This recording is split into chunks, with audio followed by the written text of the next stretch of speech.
स्वागत है मित्रों, एक ऐसे विवाह में जहां आपका सामना होने वाला है एक दूल्हे के साथ जिसकी दो दुल्हनें हैं। पुस्तक के लेखक है पद्मश्री आचार्य कौलक्लूरी इनाक। पुस्तक का अनुसृजन किया है श्रीमती पारनंदी निर्मला ने। पुस्तक का प्रकाशन किया है गीता प्रकाशन ने। बगल के गांव से आया एक छैल छबीला सवेरे से ही चमार बस्ती की एक छबीली को पलक झपकाए बिना देखता रहा था।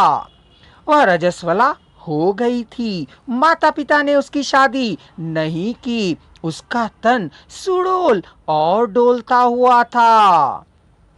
क्या करेगी बावरी, पागलों की तरह देखने के सिवा। दादी ने दांत पीसते हुए भोजन करते जाते हुए कहा। उसने देख रहे छबीले युवक की नजर में अपनी नजरें डाल उसे बांध लेने की कोशिश की। सभी के अपनी अपनी जगह पर चले जाने पर भी दादी और पोती वहीं बने रहे। दूल्हे के घर की छत के नीचे जवान लड़की थी। घास के ढेर के पास जवान युवक था। पैर दर्द करने पर भी उसी तरह वह खड़ा रहा। जवान छबीला अपनी जगह से उठकर अपनी चोटी से कोड़े की तरह मारा। जवान छबीले की छाती पर उसके लगने से जैसे चुभ सा गया। वह पीछे मुड़कर ना देखते हुए चली जा रही थी। वह भी पीछे मुड़कर ना देख उसके पीछे पीछे चल दिया। वह पपड़ी उतरे मिट्टी की दीवारों वाले एक घर में घुस गई। वह भी उसके कदमों में अपने कदम धरते चल दिया। फिर अचानक वे दोनों ही अदृश्य हो गए।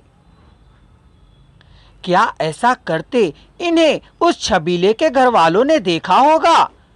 क्या उन दोनों की वे अब शादी करेंगे? विवाह के दो मार्ग हैं। एक मंगलसूत्र पहनाने के लिए मुहूर्त का निश्चय करना, दूसरी पीठों पर चमड़ी उधड़ने जैसा दाग लगाना। इनमें से कोई एक तो बस अब अनिवार्य होगा।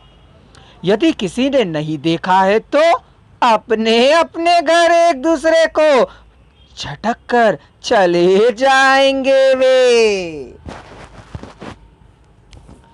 पर दादा और कंद्रिगा अपने अपने घर को चल पड़े।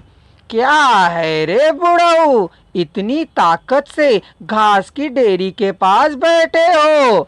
तुम हो ना सन की? हूँ, पर इतने बुढ़ापे में। ओरे कंद्रिगा, मुझे वृद्धावस्था में हूँ के बार बार बात मत दिलाना। मुझे इसका स्मरण भी ना कहलाना। कह देता हूँ, एक बार और कहोगे तो तुम्हारा मुंह ऐसे फोड़ूंगा कि फिर मेरी पोती को तुम चूमने के काबिल नहीं रहोगे। अरे अरे अरे अरे, ऐसा नहीं कहूंगा रे बुढ़ऊ, गुस्सा तो तुम्हारी नाक पर बैठा रहता है। बातें करते हुए दादा और पोते अर्थात पुल्लैया और कंद्रिगा चल रहे थे। तुम इतनी देर बैठे रहे थे, क्या तुम्हारे पैरों में दर्द नहीं हो रहा है? क्या पैर? नहीं नहीं, मेरे तो मुंह में दर्द हो रहा है। जो भी दिखाई दे उससे पहल करते या डांटते हुए बैठे नहीं थे क्या तुम? अरे कंद्रिका, वह डांट नहीं थी रे मेरे पोते, वह तो हंसी मजाक ठिठोली थी। तुम्हें गांव चले जाने को कहता है और शमशान बुलावा देता है।